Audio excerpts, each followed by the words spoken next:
हमीरपुर के किसानों का रुझान प्राकृतिक खेती की ओर बढ़ रहा है, जिससे वो लाभ कमा रहे हैं। हमीरपुर के जिले के नादौन के रेल के किसान मुनीलाल ने प्राकृतिक खेती में नया आयाम स्थापित किया है।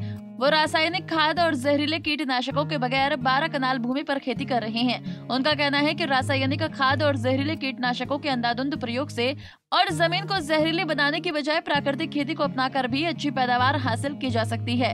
इससे खेती की लागत में भी कमी आएगी और सुरक्षित और जहर मुक्त आहार मिलता है। मुनीलाल ने बताया है कि वो पारंपरिक फसलों के साथ साथ प्रयोग के तौर पर कई अन्य नकदी फसलें भी उगा रहे हैं और उनके ये प्रयोग काफी सफल हो रहे हैं। पिछले सीजन में उन्होंने विभिन्न फसलों के अलावा लगभग 12 क्विंटल हल्दी की पैदावार की और 1 क्विंटल से अधिक शक्कर तैयार की। इस बार उन्होंने मूंगफली, दालचीनी, तीविया और अन्य पौधे भी लगाए हैं। मेरा नाम मुनीलाल है, गांव रेल, डाकन्ना भी रेल है, जिला हमीरपुर का स्थायी निवासी हूँ। मैं जहर मुक्त खेती कर रहा हूँ। यहाँ खाद वगैरह या कोई भी दवाइयाँ नहीं डालता हूँ, लेकिन जब से 2-3 साल पहले से जो हमारे ये एग्रीकल्चर वाले हैं, आत्मा प्रोजेक्ट वाले हैं, इनसे मतलब मुलाकात हुई तो इन्होंने भी काफ़ी हमें मदद की। अभी जैसे ट्रैक्टर ले रहे हैं, वहाँ भी अप्लाई कर रखा है। और मैं तो ये निवेदन करता हूँ सभी से, जो भी किसान हैं वो ये जहर मुक्त खेती पैदा करो। बहुत अच्छी खेती होती है। ये सामने है मेरी जो खेती सारी देख रहे हैं, साहब आए हुए हैं हमीरपुर से।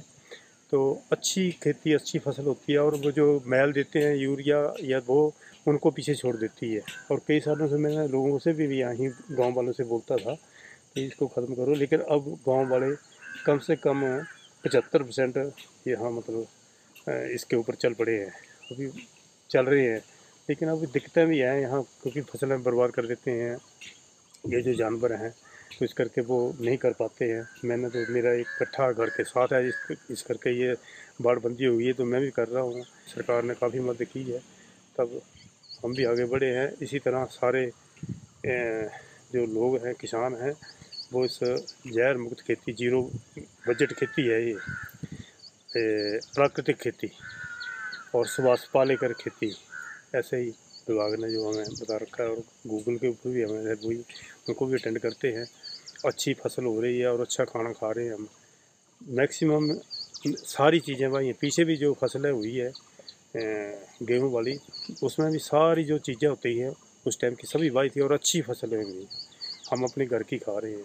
पालेकर खेती जो है, जैसे जीवामृत है, घन जीवामृत है और बहुत से हैं, वो हमारे चार्ट दिया हुआ है। यहाँ विभाग जो है हमारे क्या ना ट्रेनिंग वगैरह करा गए हैं, वो 25-30 आदमी गांव वालों या आसपास के नज़दीक, उन्होंने हमें सारी सिखलाई दी हुई है। तो उनके ऊपर हम चल रहे हैं। तिल, माह, मूंगी और मिल्ट में कोदों, कोदरा, सावा, कंगनी, चौलाई, जिसे रामदाना भी कहते हैं, राजगिरा भी कहते हैं, और बाजरा भी लगाया हुआ है और कुट्टू मंगाया। कुछ विभाग ने भी काफ़ी अरेंज करके जो दिया है, लेकिन मैंने अपने आप से भी मैं अरेंज कर लेता हूँ, ऑनलाइन मैं मंगवा लेता हूँ।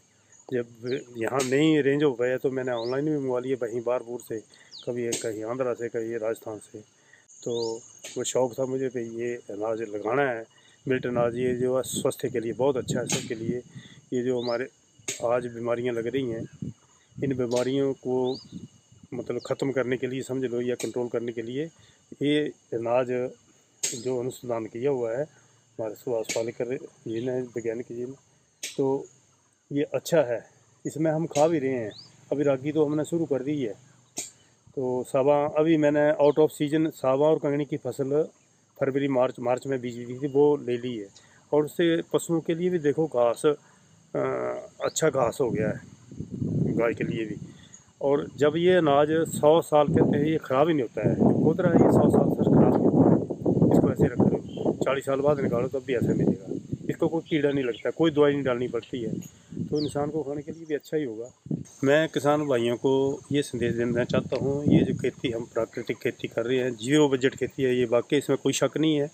और हम इस वक्त कोई पैसा नहीं खर्च कर रहे हैं, नहीं तो दवाइयाँ और इनके ऊपर ही मेरा बड़ा पैसा खर्च हो जाता था, हम करते थे।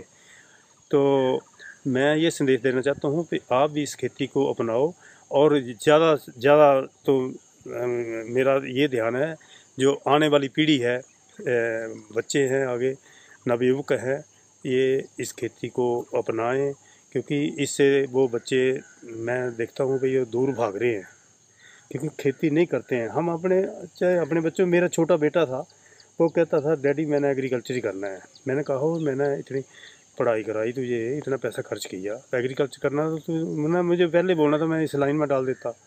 तो अब तूने ये किया है तो उसके ऊपर तू अपना काम कर। अब कि मेरा बेटा कहता था, वो बड़ा शौक रखता था एग्रीकल्चर का, लेकिन अब भी काम करता है। मेरे बच्चे करते हैं काम, बहू करती हैं। तो मैं ये आग्रह करता हूँ कि बच्चों को भी छोटी उम्र में ही सिखाया जाता है। जैसे बच्चा बूटा छोटा होता है, अगर उसके ठीक ढंग से पालना की जाए तो वैसे चलता है। अगर उसको वैसे खुला छोड़ दी जाए तो ऐसे हिंगा बिंगा होकर खड़ा हो जाता है पौधा, उसका कोई फ़ायदा नहीं होता, वो फल नहीं वो दे पाता। तो बच्चों को भी छोटी उम्र में समझाएं। पढ़ाना भी ज़रूरी है, ऐसी नहीं है। वो एजुकेशन अलग है, एजुकेशन तो काम आती है, पढ़ाई से भी नहीं रुकना। मैंने भी अपने बच्चों को पढ़ाया, कितने ज़्यादा वहाँ पहुँचाए हैं बच्चे, कोई कमी नहीं छोड़ी, लेकिन खेती बाड़ी नहीं मैंने छोड़ी है। पंजाब केसरी टीवी के लिए हमीरपुर से गौरी की रिपोर्ट। हमसे जुड़े रहने के लिए हमारे YouTube चैनल को सब्सक्राइब करें और नई वीडियो की नोटिफिकेशन के लिए बेल आइकॉन को दबाएं। अगर आप ये वीडियो Facebook पर देख रहे हैं तो लाइक जरूर करें और ज्यादा से ज्यादा शेयर करें। इसी तरह के और भी अपडेट्स के लिए फॉलो करें हमारा Instagram पेज himachal.kesri।